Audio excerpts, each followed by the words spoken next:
ఈ బిడ్డ తన బిడ్డ కాదని, బిడ్డలు మారిపోయారని కావ్య రాద్ధాంతం చేయడంతో డాక్టర్ సీరియస్ అవుతుంది. ఇన్నేళ్లలో మా హాస్పిటల్లో ఇలాంటి ఆరోపణలు చేయడం ఇదే ఫస్ట్ టైం అని, బిడ్డలు మారిపోయే అవకాశం లేదని అంటుంది. ఈ బిడ్డను ఎత్తుకుంటే నాకు ఎలాంటి ఫీలింగ్ రావడం లేదు, పైగా పాప చేతిపై పుట్టుమచ్చ లేదు అని అంటుంది కావ్య. ఆ మాటలతో అంతా షాక్ అవుతారు.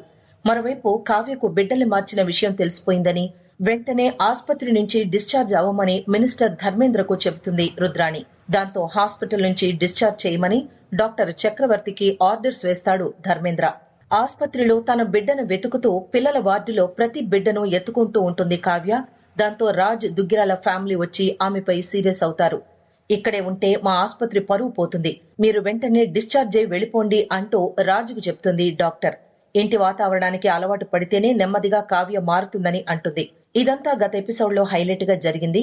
ఇక జనవరి 20వ తేదీ ఎపిసోడ్ 934లో ఇంకా ఏం జరిగిందో చూద్దాం. కావ్య పిచ్చి ప్రవర్తనతో డాక్టర్ క్లాస్ పీకుతుంది. కళావతిని ఆస్పత్రిలో ఉండొద్దని, వెంటనే డిశ్చార్జే వెళ్లిపోమని చెప్పారని రాజ్ అనడంతో దుగ్గిరాల ఫ్యామిలీ షాక్ అవుతుంది. కళావతి ప్రవర్తనకు 2 గంటలు కూడా ఎవ్వరూ ఆస్పత్రిలో ఉంచుకోరని చెప్తాడు రాజ్. వెళ్లిపోవడానికి మాకు అభ్యంతరం లేదు, కానీ కావ్య ఒప్పుకుంటుందా అని ఇందిర ప్రశ్నిస్తుంది. కడుపున పుట్టిన పాపను కావ్య తన బిడ్డ కాదు అంటోంది. ఇలాంటి పరిస్థితుల్లో ఎలా ఒప్పుకుంటుంది అని ప్రశ్నిస్తుంది అపర్ణ. అప్పు కూడా మా అక్క చెప్పేది ఒక్కసారి అర్థం చేసుకోండని అంటున్నా రాజు వినిపించుకోడు. మరోవైపు బిడ్డను చేతుల్లో పెడుతూ ఉండగా నర్సుపై మండిపడుతుంది కావ్య. ఇంతలో రాజు వచ్చి మనింటికి వెళ్లిపోవాలి అని కావ్యతో అంటాడు. నా బిడ్డను క్షేమంగా నాకు అందిస్తేనే వెళదాం అని కావ్య అనడంతో దుగ్గిరాల ఫ్యామిలీ షాక్ అవుతుంది. నాలో ఉన్న కన్నతల్లి మనసు ఈ బిడ్డను ఒప్పుకోవడం లేదు అని అంటుంది కావ్య. నీ వల్ల మన కుటుంబం మొత్తం తలదించుకోవాల్సి వస్తోంది, నీకు పిచ్చి పట్టిందా అని మండిపడతాడు రాజ్. ఎవరో బిడ్డ నాకెందుకు, నా కూతురు నాకు కావాలి అని కావ్య మారం చేస్తుంది. నా పాపం చూసి నా కన్న పేగు చల్లబడిన తర్వాతే ఇక్కడి నుంచి అడుగు బయట పెడతాను అని కావ్య అనడంతో రాజ్ మండిపడతాడు.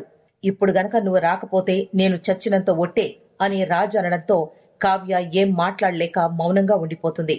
కళావతి బట్టలు ప్యాక్ చేస్తే వెళ్లిపోదాం అని ఇందిరా అపర్ణలతో చెప్తాడు రాజ్. తులసి ఆస్పత్రి నుంచి వెళుతూ నర్సుకి డబ్బులిస్తుంది. మినిస్టర్ భార్య కావ్య ఒకేసారి హాస్పిటల్ నుంచి బయటికి అడుగు పెడతారు. తాను అనుకున్న ప్లాన్ వర్కౌట్ కావడంతో రుద్రాణి సంబరాలు చేసుకుంటుంది. నేను వేసిన ప్లాన్ ఎలా ఉంది అని కొడుకుని అడగ్గా, జీవితాల్ని తారుమారు చేసింది నీ ప్లాన్ అంటాడు రాహుల్. నేను నిన్ను చాలా తక్కువ అంచనా వేశాను అని అంటుంది రేఖ. మనం వేసిన ప్లాన్ వర్కౌట్ అవడానికి ఆవేశపడకూడదు, అవకాశం కోసం ఓపిగ్గా ఎదురుచూడాలి అని అంటుంది రుద్రాణి. దుగ్గిరాల ఫ్యామిలీ కూలిపోవడానికి, కావ్య బ్రతుకు కాలిపోవడానికి ఒక్క క్షణం చాలు, కాని ఆ క్షణానికి మనం చేరడానికి ఎంతో వర్క్ చేయాలి అని అంటుంది రుద్రాణి. ఇక తన జీవితంలో తనకు పుట్టిన పాపని కావ్య ఎప్పటికీ చూడలేదు. కన్న బిడ్డ కావాలని కావ్య ఆ ఇంటిని అల్లకల్లోలం చేస్తుంది. కావ్యని కంట్రోల్ చేయలేక కుటుంబం మొత్తం పిచ్చెక్కిపోతుంది. అప్పుడు రాజుకి నరకం కనిపిస్తుంది, ఇల్లు శ్మశానమవుతుంది అనంటుంది రుద్రాణి. ఇదంతా జరగడానికి మీరు కూడా జాగ్రత్తగా ఉండాలి, ఎవ్వరికీ అనుమానం రానివ్వకూడదు అని వార్నింగ్ ఇస్తుంది. నేను బయటే ఉండి కథ నడిపిస్తాను, ఆస్తిని అన్నయ్యకి కట్టబెట్టి రాజ్ బావుని నీ సొంతం చేస్తాను అనంటుంది రుద్రాణి. హాస్పిటల్లో నిన్ను కంట్రోల్ చేయడానికి కోపడ్డాను, క్షమించమని కావ్యతో అంటాడు రాజ్. మీరు నా మాటలు నమ్మనందుకే నాకు బాధగా ఉంది అనంటుంది కావ్య. ఈ బిడ్డ నాది కాదని నాకు తెలుసు అనంటుంది. ప్రసవం అంటే ఆడదాని మనసు రకరకాలుగా ఉంటుంది. ఆ సమయంలో కొందరి మనసు బాధగా ఉంటుంది, మరికొందరికి పట్టరాని సంతోషంగా ఉంటుంది అనంటుంది ఇందిర. మీ అందరి మనసు పొంగిపోతోంది, కాని పరాయి బిడ్డను నా చేతుల్లో మోస్తూ ఉంటే నా మనసు కుదుట పడదు అనంటుంది కావ్య. నాది మొండి పట్టుదల కాదు, నా మనసు అర్థం చేసుకోండి అనంటుంది. ఆస్పత్రులు, డాక్టర్లు నీకు పిచ్చివాళ్లలా కనిపిస్తున్నారా అని మండిపడతాడు రాజ్.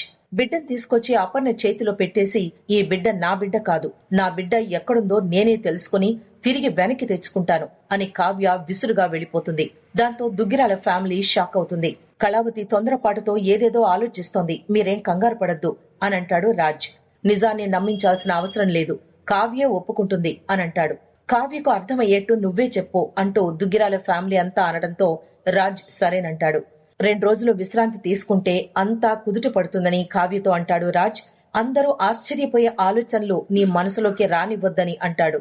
నేను చెప్పేది మీకు అర్థం కావడం లేదు. ఇప్పుడు నా కూతురు ఎక్కడుంది, ఎవరి దగ్గరుంది, ఎవరు మార్చారు, నన్నెవరు ఏం మార్చారు, నా బిడ్డను ఎందుకు దూరం చేశారు? ఈ ప్రశ్నలన్నింటికీ సమాధానం కావాలి అనంటుంది కావ్య. నీ ప్రశ్నలే తప్పైతే సమాధానం ఎవరు చెప్తారు అని మండిపడతాడు రాజ్. పాప పుట్టిన క్షణం నుంచి మనం పాపతోనే ఉన్నాం. ఈ పాపని ఎందుకు కాదంటున్నావు అనంటాడు రాజ్. మా ఇంట్లో వాళ్ళంతా పాప నీకే పుట్టిందని బలంగా నమ్ముతున్నారు అనంటాడు. ఎవరు నమ్మినా నమ్మకపోయినా మన బిడ్డ కాదు అని తేల్చి చెప్తుంది కావ్య. మరోవైపు మినిస్టర్ ధర్మేంద్ర, అతని భార్య తులసిలు పాపను చూస్తూ మురిసిపోతారు. ఇంతలో రుద్రాణి అక్కడికొస్తుంది. అక్కడితో ఎపిసోడ్ ముగుస్తుంది.